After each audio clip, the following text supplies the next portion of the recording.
जी हाँ दोस्तों, अगर आप साउथ इंडियन मूवी के फैन हैं तो आपको प्रभास की नई मूवी राजा साहब के बारे में बताएंगे, जो कि 9 जनवरी 2026 को सिनेमा घरों में रिलीज हो चुकी है।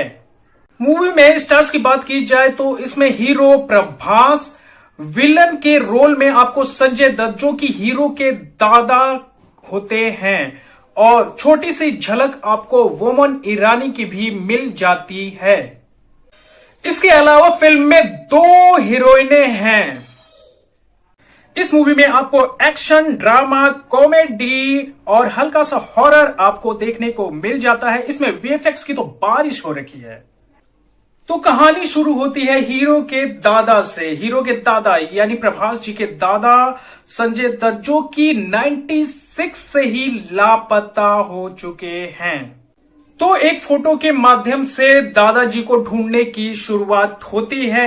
ये फोटो चार मीनार पे ली गई होती है। हीरो अपने मामा मंगू मामा जो कि पुलिस में होते हैं, उनको दादाजी को ढूंढने के लिए फोन करता है। तो फिर क्या, पुलिस को तो जानते हैं आप, मामा जी 5 लाख रुपए की रकम मांग देते हैं दादाजी को ढूंढने के लिए। तो प्रभास 5 लाख रुपए लेकर निकलते हैं चार मीनार के लिए। पैसे लेकर ये जब चार मीनार उतरते हैं तो यहाँ पे मुलाकात होती है फिल्म की हीरोइन से। हीरोइन हालांकि चर्च में काम करती है, तो वो हीरोइन के साथ चर्च में चले जाते हैं। यहाँ पे चर्च में एक प्रेयर रखी गई है। ये प्रेयर एक बच्ची के लिए रखी गई है। बच्ची को जो है डोनेशन दिया जाता है।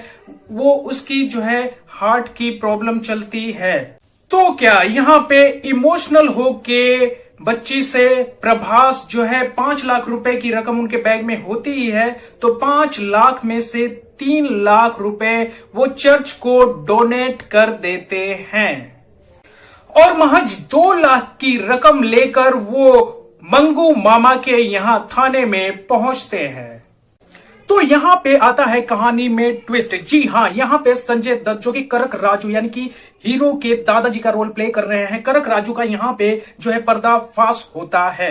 दूसरी हीरोइन के नाना जी बताते हैं कि करक राजू कैसे हीरो की दादी को अपने वश में जो है कर लेता है। यहाँ पे करक राजू के पास कुछ शक्तियां मौजूद होती हैं। प्रभास की दादी किसी जमाने में देवनगर साम्राज्य की महारानी होती हैं। वहीं पे करक राजू जाता है, वहां पे एक प्रोग्राम चलता है जिसमें जो है महारानी लोगों को प्रसाद वितरण करती हैं। वहीं पे करक राजू उनके हाथ को पकड़ लेता है और प्रसाद को ले लेता है। ये देख के रानी की सेना नाराज हो जाती है और करक राजू पे वार कर देती है। उसकी अच्छे से जो है धुलाई की जाती है। फिर वहीं से करक राजू के दिमाग में ये सवाल आता है कि मेरे छूने से इतना कुछ हो सकता है, तो क्यों ना मैं इसको, महारानी को अपने वश में कर लूं, ताकि ये पूरा साम्राज्य ही मेरा हो जाए, उसका मैं मालिक बन जाऊं। तो करक राजू अपनी शक्तियों का प्रयोग करके महारानी को एक रोज वो एक शापित फल दे देता है।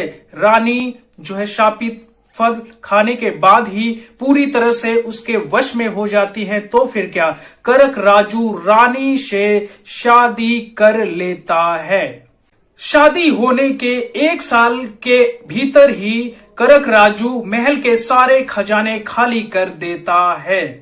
उसके बाद करक राजू देवी के आभूषणों की चाबी जो है हीरोइन के नाना जी को दे देता है, और आभूषण चूंकि सारे गायब हो चुके हैं तो उनपे चोरी का इल्जाम भी लग जाता है और करक राजू महल छोड़कर गायब हो जाता है।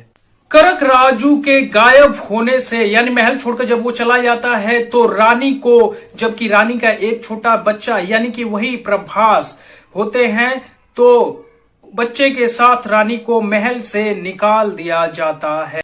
उसके बाद प्रभास फिल्म के हीरो अपने दादा की तलाश में निकलते हैं और उन पाते हैं कि उनके दादा का साम्राज्य एक जंगल में है, जंगल के बीचों बीच एक महल है। उसी महल में जो है ताला तोड़कर वो प्रवेश करते हैं और पाते हैं कि दादी का सारा खजाना उसी महल में रखा हुआ है। महल में पैसे और बहुत सारे खजाने नजर आते हैं। हालांकि करक राजू मर चुका है, उसकी आत्मा उस महल में है, वो उस खजाने पे हाथ किसी को नहीं लगाने देना चाहता। फिर क्या, फिर यहीं पे होती है लड़ाई। हाँ, हीरो प्रभास और उनके दादा करक राजू में। हालांकि उनके दादा मर चुके हैं, उनकी आत्मा है, वो भूत बन चुके हैं, भूत हैं, तो उनसे और प्रभास से लड़ाई होती है। यहां पे कमाल का वीएफएक्स हमें देखने को मिलता है। क्या वीएफएक्स है, आप देख सकते हैं।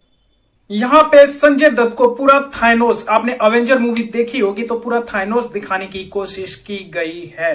हीरो तो हीरो है, तो यहां पे हीरो जो है करक राजू के साम्राज्य को और करक राजू को खत्म कर देता है। यहीं पे होता है मूवी का दी एंड। तो अगर आपने राजा साहब मूवी देखी तो आपको ये मूवी कैसी लगी, कमेंट बॉक्स में जरूर बताएं।